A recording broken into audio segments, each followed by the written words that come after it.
Bueno, no la tengo fácil para intentar aprovechar el tiempo ante el enjundio y la densidad del contenido que nos trae mi próximo invitado, que desde Madrid, España, Pedro Rosas, economista e investigador con estudio de posgrado y especialización en economía cuantitativa, experto en problemas fiscales y monetarios, fue vicepresidente del Banco Central y ministro de Hacienda de Venezuela entre 1989 y 1993. Él me ha hecho llegar un dossier, es decir, un documento rigurosamente presentado con extractos del libro titulado La crisis bancaria 1993-1994, el Banco Latino, anatomía de una muerte inducida. Pedro, te doy las gracias por estar acá, te doy la bienvenida. Buenos días. Buenos días, Eduardo. Buenos días. Buenos días. Mira, yo he leído esto y por supuesto quiero participar muy puntualmente para que aprovechemos el tiempo. Pero, ¿por qué la importancia, justo cuando se cumplen 3 décadas de aquel lamentable episodio? Porque es importante reconstruir esto y hacer un esfuerzo porque incluso las nuevas generaciones conozcan la historia. Tú has dicho aquí que el Banco Latino no era una cáscara vacía, hablas incluso del significado y las huellas todavía perceptibles 30 años después de este episodio. Bueno, mira, lo primero que debo decirte, y para conocimiento de esta generación que ahora vive en el siglo XXI de venezolano, la crisis bancaria y la conspiración financiera y política de finales del siglo XX, o sea, la última década, fue la crisis económica y financiera más grande del siglo XX en Venezuela. Es decir, Venezuela no había vivido una crisis de esta magnitud. Y esa crisis se expresó en 20 instituciones financieras liquidadas, intervenidas, en 20.000 empleos, en un crecimiento de casi 80% de la inflación, donde Venezuela perdió el 50% de sus reservas, donde el déficit fiscal fue muy, muy grande y donde Rafael Caldera se tuvo que poner de rodillas porque el gobierno entró en una gran crisis fiscal, cambiaria, tuvieron que adoptar el control de cambio, porque en vez de enfrentar las autoridades monetarias del Banco Central y el ministro de Hacienda y los ministros de Caldera, en vez de enfrentar el problema que era el de recuperar los créditos de los 20 instituciones que habían sido intervenidas, se dedicaron fue a perseguir a los accionistas, a los directores, y las juntas administradoras se convirtieron prácticamente en unos tribunales, ¿no?, penales. Así fue, con la única excepción del interventor que sustituyó después a Gustavo Rosen en el Banco Latino, fue una persecución. Y entonces el país perdió, déjame darle esta cifra. El Banco Latino fue expulsado de la Cámara de Compensación el día 13 de enero de 1994 porque no disponía de 4.700 millones.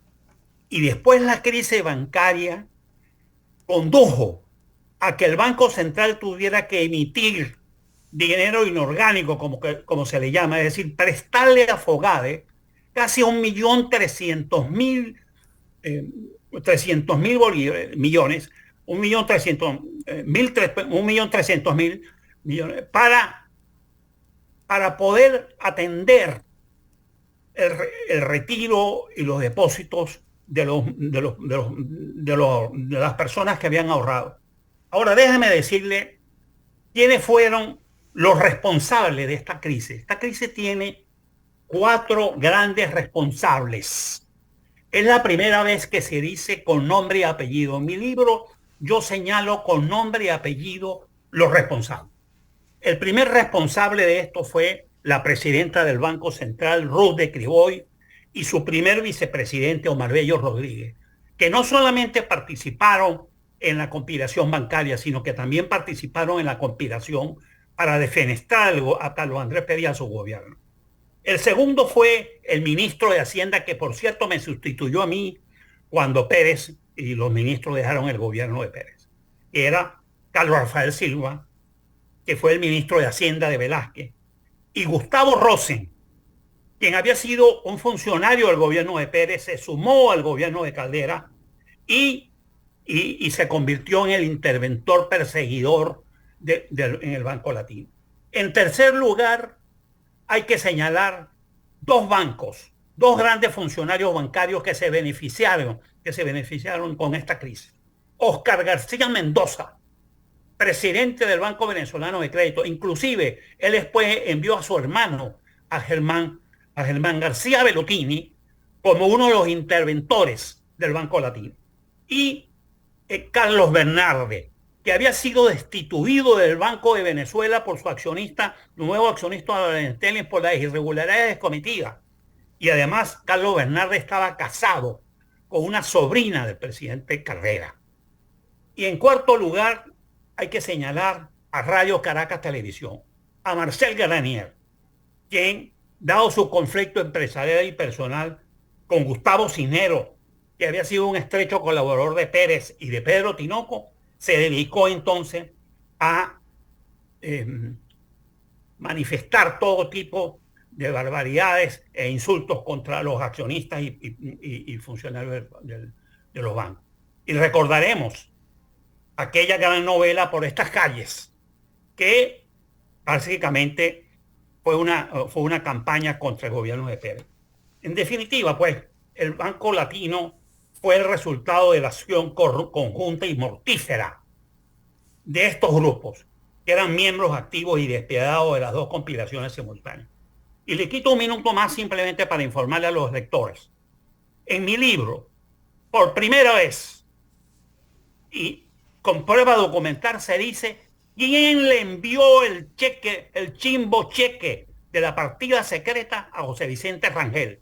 Ese funcionario fue protegido por las altas autoridades del banco para que no se descubriera que había sido un cheque chimbo, que lo habían preparado para el juicio a Pérez. Eso está en mi libro y está en el anexo número 1, la confesión escrita del tesorero del banco que hizo esta barbaridad. Entonces, hay aquí muchos elementos que los lectores pueden ver. Es la primera vez que se expone de manera sistemática toda la labor de las altas autoridades del banco, de la superintendencia del banco, inclusive de las ayudas que Caldera le dio al Banco Andino, que tenía 4 veces perdido su capital, y Caldera, como el dueño del Banco Andino le había financiado su campaña electoral, entonces se dedicó a que el FOGABE le diera auxilio financiero y a que el Banco Industrial lo apoyara. Estas son las cosas, Eduardo, que están remetidas en este libro. Pedro, lamentablemente lo anticipé, el tiempo no es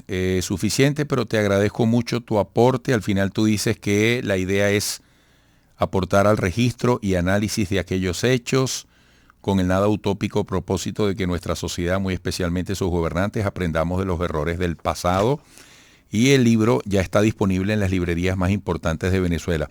Un fuerte abrazo y muchísimas gracias, mucho éxito. Muchas gracias, Eduardo, muy agradecido por esta oportunidad. Pedro Rosas, desde Madrid, España, economista e investigador con estudios de posgrado y especialización en economía cuantitativa, experto en problemas fiscales y monetarios, ex vicepresidente del Banco Central y ministro de Hacienda de Venezuela entre 1989 y 1993, autor de El Banco Latino, Anatomía de una muerte inducida. Volveremos.